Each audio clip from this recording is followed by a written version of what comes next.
Welcome to the Greenburgh Student News Network. My name is Riley M. and I am a student at Edgemont High School. Today we'll be exploring the Fairview Fire Department.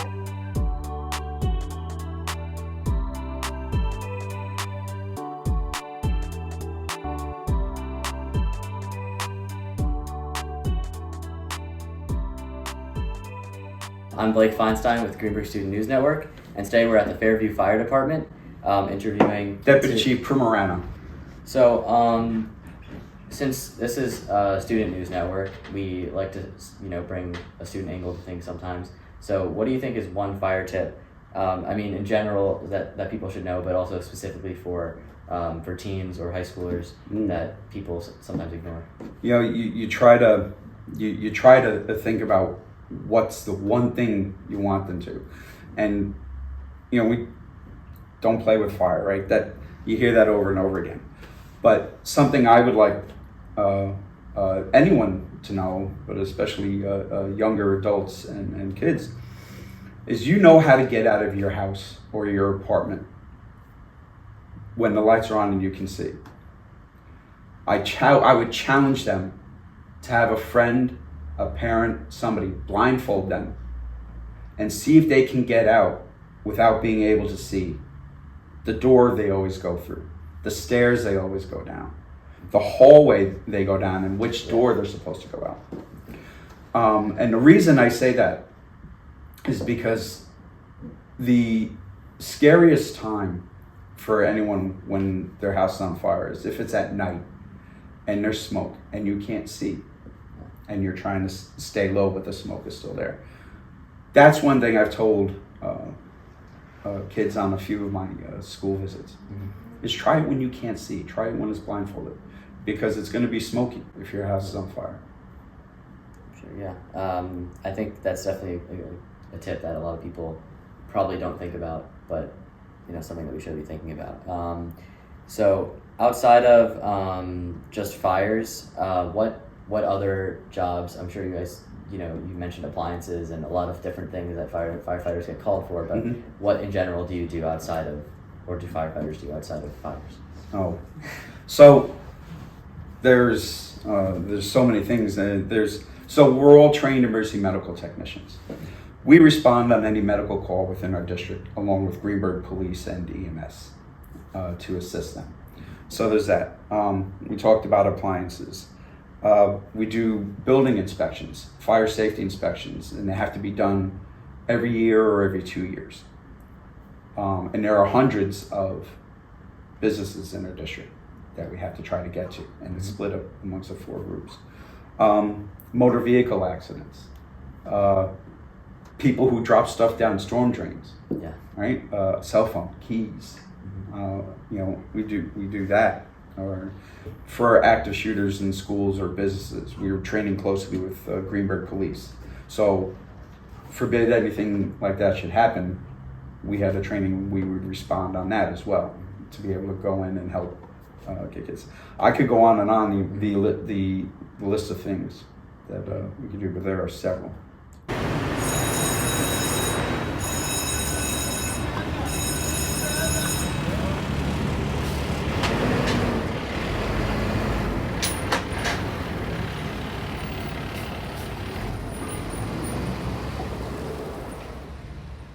So this is our engine, right? We carry a hose in our front bumper. We use this a lot of times for car fires because it's a lot easier to deploy. It's not as long as the other fire hoses we have in the back. And we have a different kind of nozzle on here versus the one we have in the rear to help us fight a car fire a little bit better. So we keep this to kind of blitz car fires. If you move along here, I could kick on some of the power.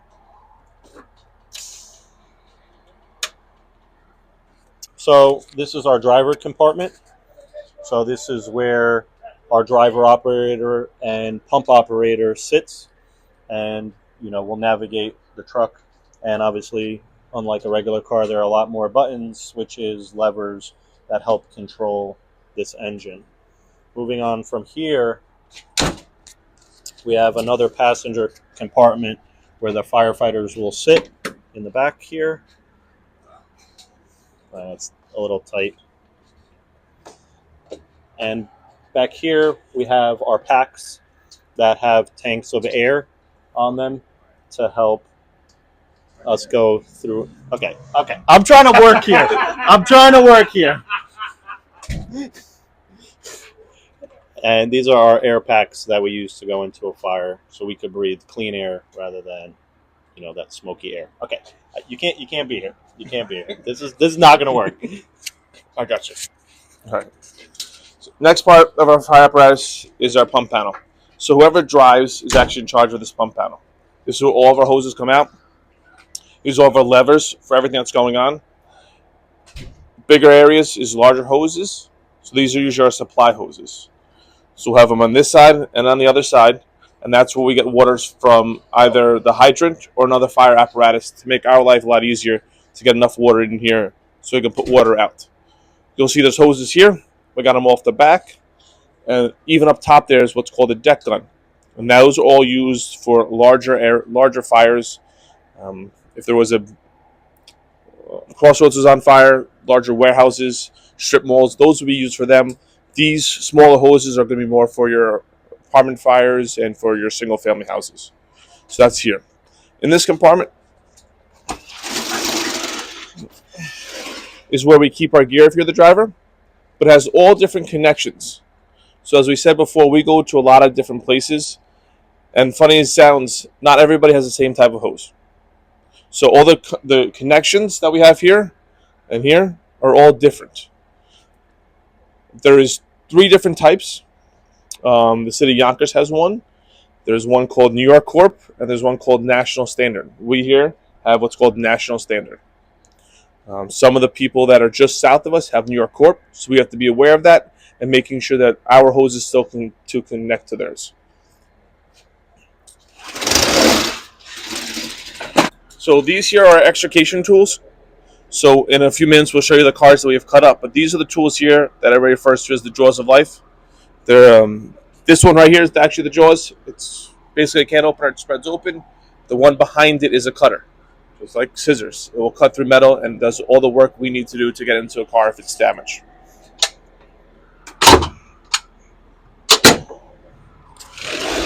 As we said before, this yellow hose is very large. That's our supply hose.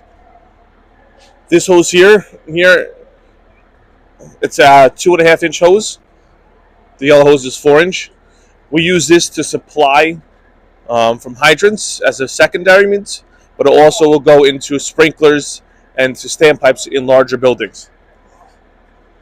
Our smaller hose here is for long stretches. There's 500 feet of hose right here. So if we have to go a long stretch, this hose is already set up to go. We have 1,400 feet of supply hose. So we can go very long stretches if need be. Luckily, in Greenburgh and all around here, the hydrants are pretty close. So it's very easy to get to another hydrant.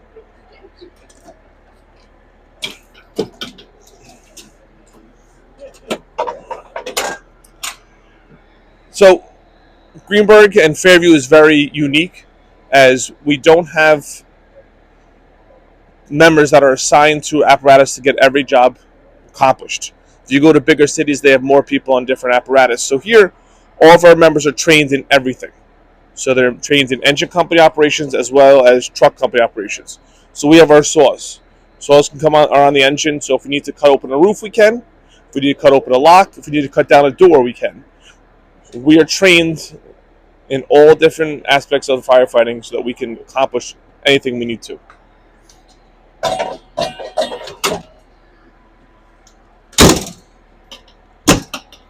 Hi, I'm Ramita Mojaza with the Greenburgh Student News Network, and I'm here with Firefighter Mendola. Nice to meet you. Nice to meet you. Mm-hmm. How is being a junior firefighter different than the job that you are doing now? So when you're a junior firefighter, you could join at the age of 14. So I joined, and during that time, you get some form of training, Right. and you're allowed to go on the calls, but not necessarily get out of the rig. So I did that for a bunch of years, and they teach you, how to put the gear on properly, how heavy the tools are, how to breathe through the air pack, and then how to connect to a hydrant. So I got really lucky in a sense. I was 14 and there was a fire, and but the guys I was working with, trusted me enough, because those were the guys teaching me to help change out the bottles. So at a live fire, that was my job, and at like 14 I fell in love with it. So then I progressed to volunteers, where you go to a little bit more formal training, and then you could respond and go into the fires.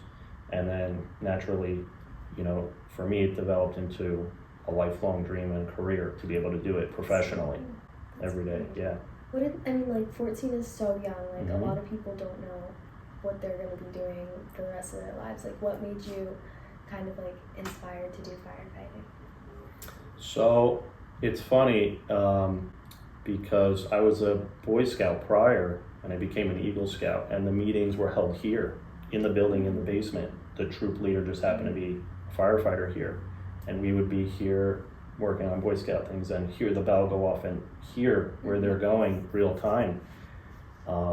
So my friends that were a little bit older joined, and they were telling me, like, it's amazing, you really got to do it. So, naturally I got pumped up and I did it. And like when I went to my first call, I was like, this is it. Right. I'm gonna do whatever I have to do to do what those guys upstairs are doing. That's great. Mhm. And this is where we sleep in this area.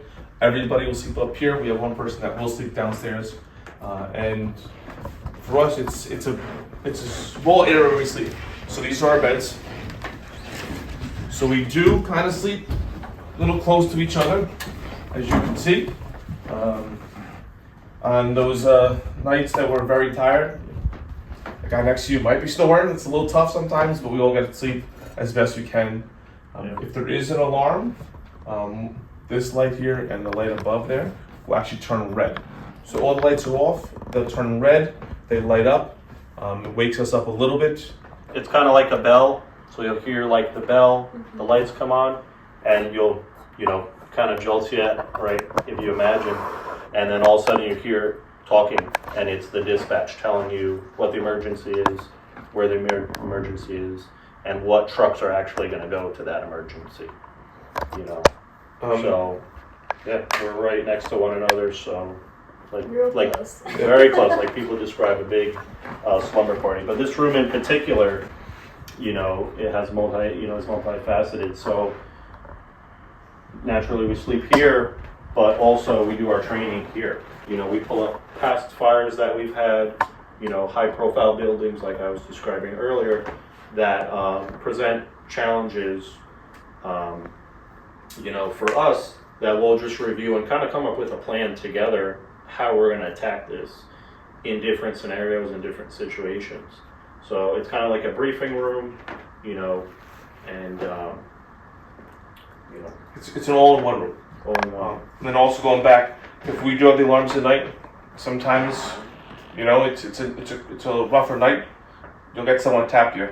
Hey, we gotta go. But also, you might not hear exactly what it is. So downstairs in all of our apparatus, there's an iPad, and it tells you what the alarm is, what's the location, and any known hazards that we might be going to ahead of time.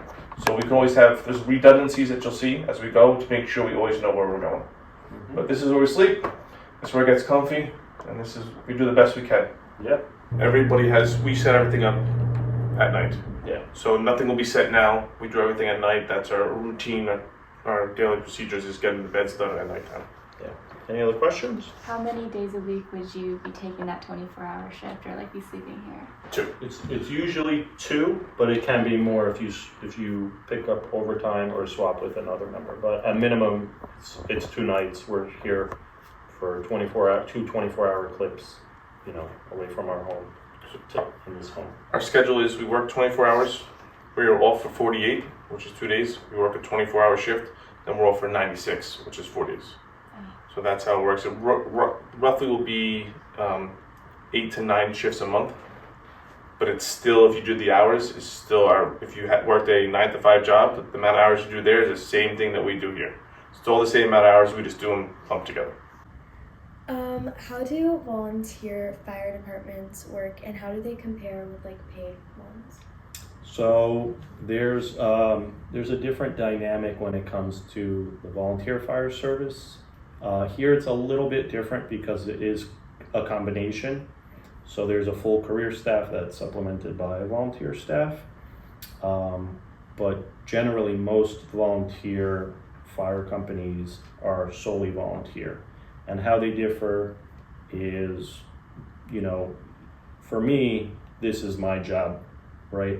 For a volunteer, they might have a job, in an office or even somewhere around the town that they live in and volunteer in. So when they get a call, they might have a pager, or in some towns they still have that really, loud squawking sound. Somebody's in need, and in some cases they're able to leave their professional job, drive to the firehouse, wait for a few other members, get on the truck, and then respond to the call. And same thing at night if they're having dinner with their families, or at an event if it's close enough by and they can respond. And they train frequently, but the dynamic going from that to a professional firefighter is much different. We train constantly, whether people see us around town spraying water, practicing. You'll see in our rear lot here we have cars that we cut up regularly, and a lot of people don't see, which is the majority of the training we do, which is constant, is kitchen table training, which is very effective. So we could just be sitting here and just kind of chatting about high profile buildings in our district that can cause problems. So next part of us is the communications room. We're going to show you guys in here. Every morning we come in here, and this is where we check in. So you have to check in and make sure everybody knows that you're here and knows what is going on. As you heard in the interview with Deputy Chief Primerano, the lineup he makes, this is where we all come and check everything. This is where we find out what our events are for the day, and we figure out everything that's going on. So come on in. And blooding Friday. Yep. So in this room we have all of our radio communications. We have all of our cameras for our security, and we have all the different computers for everything going on. In here, right behind you, everybody, that actually is a bed. So as we were saying before, we always have somebody that stays down here. That bed will fold down.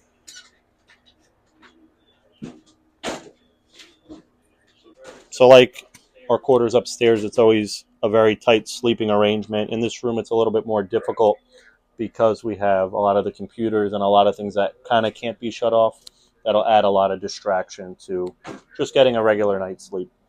But, this is a very critical role and a big part of, the success of the fire department. Every time there's an alarm, we have to come in here and acknowledge the alarm with the dispatchers. They have to know that we received it, we heard where we're going, and that we are actually going. So every time that comes in is we get on this radio, we will key up our mic, and we tell them what's going on. This radio also helps us monitor different frequencies, so we can listen to the police department to see what's going on, other fire agencies that are around us, and our fire ground. So our fire ground is where we as firefighters talk on any incident that we're at. It is a lower wattage, so it doesn't go as far. But also in here is if one of our members were to hit an emergency button on a radio, it would come up on here so we knew something's going on. So we always pay attention to everything that's going on. We can control all of our doors in here. So all the garage doors get controlled here. And lastly, what we have is we actually have a scanner. So that scanner tells us everything that's going on in Westchester County. So whether it's going on all the way up in Mohegan and Yorktown, down to Yonkers, out to New Rochelle and Mamaroneck, we can hear everything that's going on in the county. We have some specialized units within the Fairview Fire Department and within Greenburgh Fire Departments that go to a lot of technical rescue calls and hazmat-related calls. So we always like to know what's going on. So if we do have to go to anything, we're prepared for it before it comes in. We know where we're going, and we try to get as much information as we can. This is our communications room. This is where everything has to go through. This is the hub of our firehouse. How do you feel with like the whole, because obviously it is a dangerous job. I mean, how do you feel going into a fire knowing that, you know, there are risks to it? So we kind of work on a risk versus reward system. If there's a high risk, you know, or I should say a high reward, which is kind of like a life, you know, things of that nature, a very high priority, we're going to risk a lot to do what we can for that person. If it's a situation where the reward is kind of low, you know, we're not going to necessarily put ourselves into harm's way as much for certain situations. But if you take a situation where there could possibly be a person or a child or anyone on the other side of, you know, that challenge, we're going to do whatever we have to do, however we have to do it to achieve that goal. Sure. For sure. Have you guys ever, you know, the stereotypical cat stuck in a tree, let's call the fire department? Have you ever been in one of those situations? I've had cat in a tree. I've had dog under a shed. Oh, you know, because people have, you know, people's concerns and you know, challenges are different. Right? There's a scale for everyone. Exactly. So what one person may think is important, you know, versus what someone else may think is important, it's totally different. So for some people, that's their only cat up in that tree, and they see it as a big problem. So we've gone and we're there to serve our customers, so we do what we can to try to, you know, mitigate that situation and, you know, make that person happy. How do firefighters and the fire department connect with the community and with, you know, the town outside of just responding to emergencies? Okay, so this is Fire Prevention Week, and we have several fire prevention details that are going on this week, last week, maybe even next week. We visit schools, we visit the community center, and we do things like puppet show. We have a fire safety trailer that we bring. We'll bring an engine for show and tell, and we interact with that. Outside of that, we interact with the community when we're just out and about, going to shop for lunch or dinner. You know, see people, and routinely they'll come up and they'll ask us questions, and we will do our best to answer them. So it's a constant thing. Whenever we're out or just standing out in front of the building and people walk by, say hi, talk for a couple of minutes. It's constant, and you have to do that because you have to realize that we are in the business of customer service. All right, and the thousands of people that reside in, pass through, or work or come to work in this district, those are our customers.